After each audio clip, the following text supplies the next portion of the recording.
it perverts the whole framework. See, corporate personhood is not just a stupid idea, which it is. Corporate personhood is not just an illogical idea, which it is. But corporate personhood is a shorthand for the idea that a corporation can claim constitutional rights. And that allows corporate lawyers to go into court and overturn democratically enacted laws. So yes, they can overturn campaign finance laws as they did in Citizens United, which is atrocious and outrageous. But it goes deeper than that, because corporate lawyers can overturn environmental protection laws. They can overturn public health laws. They can overturn public safety laws. They can overturn a whole series of laws. See, that's why we at Move to Amend say we have to go deeper, because corporate constitutional rights is an illegitimate exercise of power by the ruling elite. And what really just chaps my hide as a lawyer, that they are stealing our sacred right to self-government, and then they use the legal system to legitimize the theft. To tell me, as a lawyer, there's nothing you can do about it. To tell us as a people, too bad for you, that this is the way the law works. And if you want to complain, all you can do is complain over here. It's a bit like these free speech zones. Have you all seen these? Free speech zones go like this. If you want to talk in public about something in a public space, fine, basically. And we'll even allow a certain amount of disagreement. You don't have to kowtow and completely agree with everything. But let me tell you something. If you want to actually fundamentally disagree with the system that we have in place, oh, well, for that we have a free speech zone. Come on, y'all, if you want to actually be a dissenter in this society, here's our free speech zone. Is this going to go off? Does anybody know? Yeah. Yes or no? No. Oh, good, so our free speech zone will be over here. Y'all, so if you want to actually talk, get the point? As a lawyer, here's my first bit of legal advice to you. I hope you'll carry it with you. I believe that my free speech zone is wherever I happen to be standing. Yeah? We need to start remembering that our historic legacy and our rights as human beings and as American citizens, they cannot actually control us the way they're trying to do. So, I'm here to tell you that there is a movement that is sweeping the country. And I do believe that the Move to Amend coalition it's not the movement, but it's a constellation of the movement. And get this, the Move to Amend coalition is multiracial and multi-ethnic. We have a multiracial national leadership team. It's gender balanced. It is comprised of people from all across the country. We're not based in D.C. We're actually based like in Wisconsin and in Colorado and in Florida, like all across the country, right? Our national leadership team.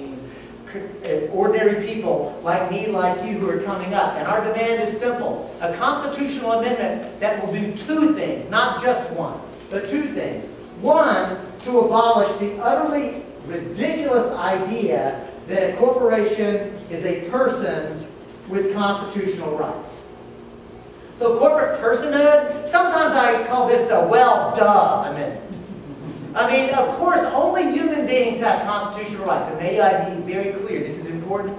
We can lift this up during discussion if you like, but only human beings have inherent and inalienable constitutional rights. No corporation does. No for-profit corporation and no non-profit corporation. Corporations are artificial entities created by the application of the state political legislative process. Whatever privileges a corporation, for-profit or non-profit, has is a function of the political process. Human beings have constitutional rights, corporations don't. The second demand is to abolish the equally odious, also court-created idea that money equals speech. Also the, well, duh again. Right? And by the way, this doctrine was only created in 1974 in the infamous Buckley versus Vallejo decision, right? Before that, did you know that it was an actual felony in many states to use corporate money to even influence an election? Not just to give to a candidate or give to a campaign, but if you did anything with corporate money that was deemed to try to influence an election, the board of directors could go to prison in many states. See how low we've sunk? So this is why with Rootstrikers, I'm like right on, but, and I say this with love and respect and camaraderie, we at Move to Men say we have to do both. Because if you just get money out of elections, and that's going to take a constitutional amendment, I think that we're in agreement there, it's going to take a constitutional amendment. Don't you see that corporate lawyers could still go into court and overturn laws based on the equal protection rights of corporations? So environmental laws, public health laws, and other laws could still be overturned. So if we're going to do the work of building a movement that's going to, and it's going to take a movement to do a constitutional amendment, we say we've got to actually do both of these things together. And so at this point, I want to let you know and invite you, if you would like to actually join with and get involved, I have this petition. And as it comes around, we're going to keep this one on this side, and then take this one to the back, take this one and bring it to the front, and then it'll meet in the middle. Does that make sense as a process? Would you help out, Shepard? The thing is this, as this comes around, I want to be clear. This, my friends, is an organizing petition. We're not just going to submit this on bended knee anywhere. We are going to use this to contact you, to get you in touch with the movement, to share with other folks, to build the movement. So if you don't want to join the movement, just pass the petition. I won't be offended.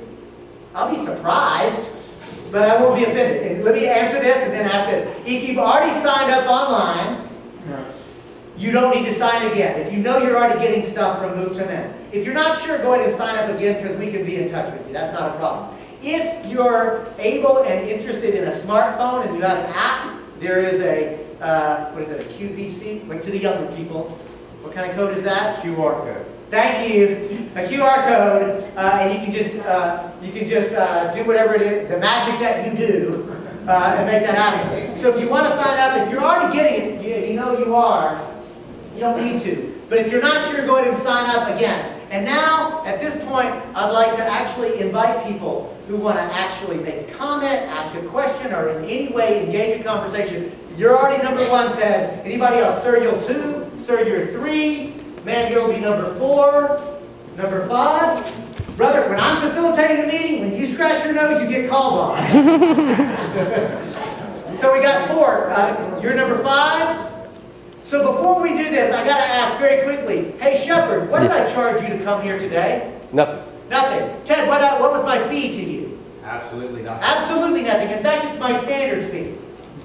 0. However, you know what? If this were Texas, there wouldn't be a man without a hat on his head. What's wrong with you?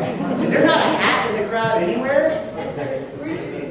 Yeah, here's a hat.